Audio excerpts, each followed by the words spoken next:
সবুজপাড়া নামের সুন্দর এক গ্রাম ছিল। সেই গ্রামে সবকিছু স্বাভাবিকভাবে ঘটলেও হঠাৎ একদিন ঘটে গেল এক অদ্ভুত ব্যাপার। গ্রামের পূর্ব পাশের পুকুর পাড়ের সামনে দেখা গেল বিশাল আকার এক কচু শাকের গাছ, আর সে কচু গাছের ডগায় বসে থাকতো এক পেতনি। কি যাচ্ছেন এই পথ দিয়ে? আবুল ভাই নাকি?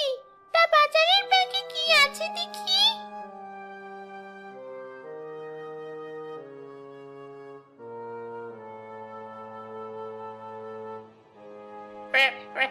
পেটনি, পেটনি, বাঁচাও, বাঁচাও।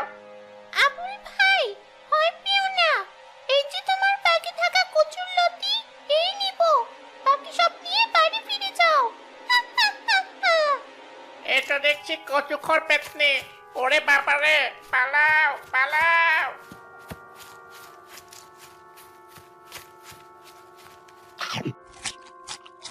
পিকনি হয়ে একটা ব্যাপার খুব ভালো হয়েছে। এখন সব কাঁচাই মজা করে খেতে পারি। কষ্ট করে আগুনের সামনে বসে আর রান্না করতে হয় না। সে পথ দিয়ে বাজার করে কেউ গেলেই সে কচু গাছের পেতনি এভাবেই তাকে জ্বালাতন করত, আর প্রত্যেকে তাই খুব ভয়ে ভয়ে দিন কাটাতো।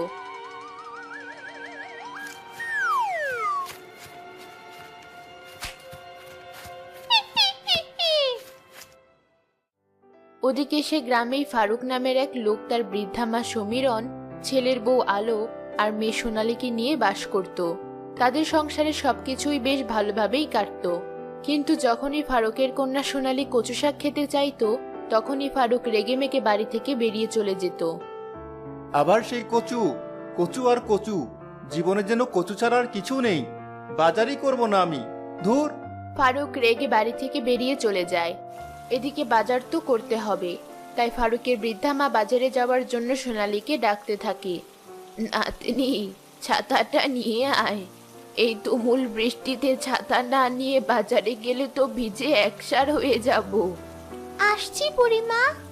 এই তোর জন্য এই বয়সে এখন আমাকে প্রায় বাজার করতে যাওয়া লাগে। কেন যে কচু খাওয়ার বায়না ধরিস দুদিন পর পর? আমি কি এমন চেয়েছিলাম বুড়িমা? বাবাকে শুধু বলেছিলাম বাবা আজকেও কচু শাক এনো। এই শুনে বাবা রেগে বাইরে চলে গেল। তা নাতনি, তুইও বা কেন প্রতিদিন কচু শাক খেতে যাস? কচু শাক খেতে ভালো লাগলে কি করব শুনি? আমার রোজ কচু শাক ভালো লাগে দাদি। তারপরেও তো আমি রোজ কচুর কথা বলি না, একদিন পর পর বলি। আচ্ছা চল, কথা না বাড়িয়ে আমার সাথে এবার বাজারে চল। বুড়ি ওর নাতনি সোনালীকে নিয়ে বাজারের দিকে যাচ্ছিল। ওদের যাওয়ার পথে হঠাৎ করে বৃষ্টির সাথে সাথে প্রচুর রোদ উঠল। এ কি হচ্ছে? একসাথে রোদ বৃষ্টি?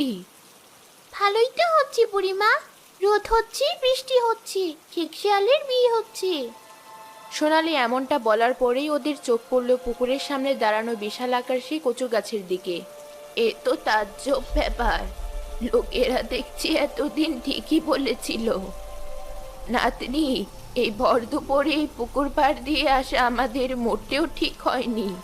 বুড়িমা, এত বড় কচু গাছ হয় নাকি? এ আমি আগে তো দেখিনি। চলো তো গিয়ে দেখি। তোর মাথা গেছে নাকি নাতনি? এখন যাওয়া যাবে না। এত বড় কচু শাকের গাছ, নিশ্চয়ই এটা কোনো খারাপ আত্মার কাজ। লোকেরা ঠিক বলে এখানে ঠিক কোনো পেতনি থাকে। খারাপ আত্মা, পেতনি, সে আবার কি বুড়িমা? আরে ভূত প্রেত, শাকচুন্নি, পেতনি, এসবের নাম শুনিসনি? ধুর, ওসব আমি বিশ্বাস করি না। চলো তো আমার সাথে।